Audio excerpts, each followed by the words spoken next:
Hello' everyone welcome to gain গান four exam YouTube channel. আজিৰ ভিডিঅ'টোত মই কম্পাৰ্টমেণ্টেল এক্সামৰ ৰিজাল্ট কেতিয়া দিব এই বিষয়ে ডিছকাছ কৰিম। চ' তোমালোকে যদি ভিডিঅ'টো ভালদৰে শেষলৈকে চোৱা তেতিয়াহ'লে তোমালোকে নিশ্চয়কৈ গম পাবা এক্সামৰ ৰিজাল্টৰ সঠিক তাৰিখ আৰু ক'ত কেনেকৈ চাব পাৰিবা সকলোখিনি ডিটেইলছত তোমালোকক ক'ম। চ' ভিডিঅ'টো তোমালোকে শেষলৈকে ভালদৰে চাবা আৰু যদি ভিডিঅ'টো ভাল লাগে দেন লাইক শ্বেয়াৰ আৰু ছাবস্ক্ৰাইব কৰিবলৈ নাপাহৰিবা। তেন্তে ব'লা আমি মেইন টপিকত আগবাঢ়ো। তো ষ্টুডেণ্টছ তোমালোকে চোৱা তোমালোকৰ এক্সাম আৰম্ভ হৈছিল 23 মে' তাৰিখে আৰু এক্সামটো শেষ হৈছিল 29 মে' তাৰিখে। তোমালোকে নিশ্চয়কৈ গম পোৱা যিটো তোমালোকে এক্সাম দিছা।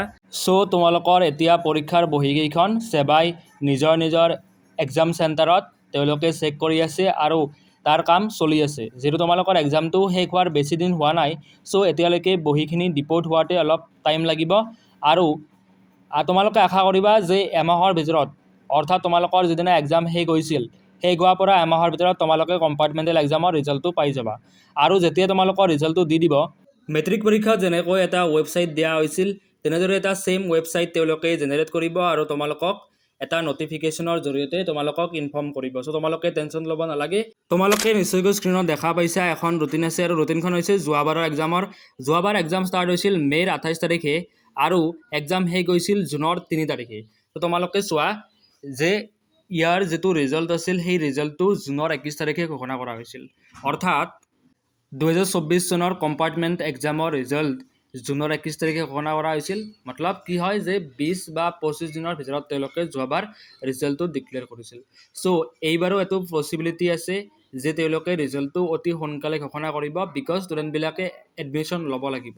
তেতিয়াই তেওঁলোকে এডমিশ্যনটো ল'ব লাগিব আৰু এডমিশ্যনটো লোৱাৰ কাৰণে তেওঁলোকে ৰিজাল্টটো অতি সোনকালে ঘোষণা কৰিব, বিকজ ক্লাছেছবিলাক অলৰেডি ফাৰ্ষ্ট ইয়েৰৰ ষ্টাৰ্ট হৈছে। চ' যিকেইজন ষ্টুডেণ্টে কম্পাৰ্টমেণ্টেল এক্সামত পাছ কৰিব তেওঁলোকে এতিয়া নতুনকৈ এডমিশ্যন ল'ব পাৰিব। চ' সেয়ে সেবাই এইটো বস্তু কনফাৰ্ম কৰিছে যে তেওঁলোকে ৰিজাল্টটো অতি সোনকালে ঘোষণা কৰিব আৰু তোমালোকে আশা কৰিবা যে জুনৰ 20 বা জুনৰ 20 তাৰিখৰ 21-22 তাৰিখ এইকেইটা তাৰিখত তোমালোকে ৰিজাল্টটো পাই যাবা। অৰ্থাৎ মই ক'ব খুজিছোঁ যে তোমালোকে জুনৰ 20 তাৰিখলৈ অপেক্ষা কৰা। তাৰপিছত যদি তেওঁলোকে ৰিজাল্টটো ডিক্লেয়াৰ নকৰে 20 তাৰিখৰ পিছত, তেতিয়াহ'লে তোমালোকে 100% চিয়'ৰ যে জুনৰ মাহতে ৰিজাল্ট ঘোষণা হ'ব আৰু জুনৰ তৃতীয় সপ্তাহত ৰিজাল্ট ঘোষণা হোৱাৰ চান্স বহুত বেছি আছে। যিহেতু ষ্টুডেণ্টছ তোমালোকে নিশ্চয়কৈ গম পালা যে ৰিজাল্ট অতি সোনকালে দিব, তোমালোকে বেছি ৱেইট কৰিবলগীয়া নহয়, বিকজ এডমিশ্যনৰ কথা আছে আৰু পৰীক্ষাৰ বহীবিলাক বহুত বেছি স্পীডত তেওঁলোকে চেক কৰিব। আৰু এইটো কাৰণে কি হ'ব, বহুকেইজন ষ্টুডেণ্টৰ মাৰ্কছখিনি ভাল নহ'ব, বিকজ তেওঁলোকে বহীখিনি চোৱাত অলপ হ'লেও তেওঁলোকে স্পীড আপ কৰিব আৰু বহু বেছি স্পীডত বহীবিলাক চোৱাৰ কাৰণে বহীবিলাকত তেওঁলোকৰ নম্বৰখিনি বঢ়াৰ চান্স কম থাকিব আৰু বহুকেইজন ষ্টুডেণ্টে এইকাৰণেও ফেইল কৰিব, বিকজ এইটো এটা হৈছে ৰিয়েলিটি। বিকজ তোমালোকে চোৱা 100% ষ্টুডেণ্টৰ ভিতৰত যিকেইজন কেণ্ডিডেটে এইবাৰ এক্সাম দিছে তাৰ ভিতৰত মেক্সিমাম 65%ই পাছ কৰিব, তাতকৈ বেছি ষ্টুডেণ্টে পাছ নকৰে। অৰ্থাৎ 100 জনৰ ভিতৰত অনলি 65 জনে পাছ কৰিব। তোমালোকে দেখা পাইছা যে 35 জনে ফেইল কৰিব।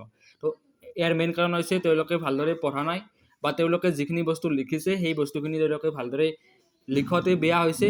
আৰু এটা মেইন কাৰণ হ'ব পাৰে যিহেতু এক্সামৰ ৰিজাল্ট সোনকালে ঘোষণা কৰিব, চ' বহীবিলাক চাওঁতে তেওঁলোকে স্পীডটো অলপ বেছি কৰিব আৰু স্পীডটো বেছি কৰা মানে হৈছে বহীটো চাওঁতে অলপ কিছু হ'লেও মিষ্টেক হ'ব, যাৰ ফলত তেওঁলোকে ফেইল কৰিব। তো তোমালোকৰ যদি পৰীক্ষা ভাল হৈছে দেন তোমালোকে টেনশ্যন ল'ব নালাগে, নিশ্চয়কৈ পাছ কৰিবা। আৰু যদি তোমালোকৰ এক্সাম ইমান এটা ভাল হোৱা নাই তেতিয়াহ'লে তোমালোকে এইবাৰ নতুনকৈ ক্লাছ 10ত পঢ়িব লাগিব আৰু পঢ়ি অহাবাৰ মেট্ৰিক পৰীক্ষা দিব লাগিব। চ' তোমালোকে যদি বিচৰা তেতিয়াহ'লে তোমালোকে মোৰ চেনেলটোৰ লগত জড়িত হৈ থাকিব পাৰিবা। যদি তোমালোকে ভালদৰে প্ৰিপাৰেশ্যন কৰিব খোজা আৰু যদি অহাবাৰ পাছ কৰিব খোজা তেতিয়াহ'লে তোমালোকে এতিয়াৰ পৰাই পঢ়া ষ্টাৰ্ট কৰা, বিকজ টাইম তোমালোকৰ হাতত বৰ বেছি নাই এণ্ড ক্লাছেছবিলাক অলৰেডি ষ্টাৰ্ট হৈ আছে, মই ক্লাছেছবিলাক কৰি আছোঁ।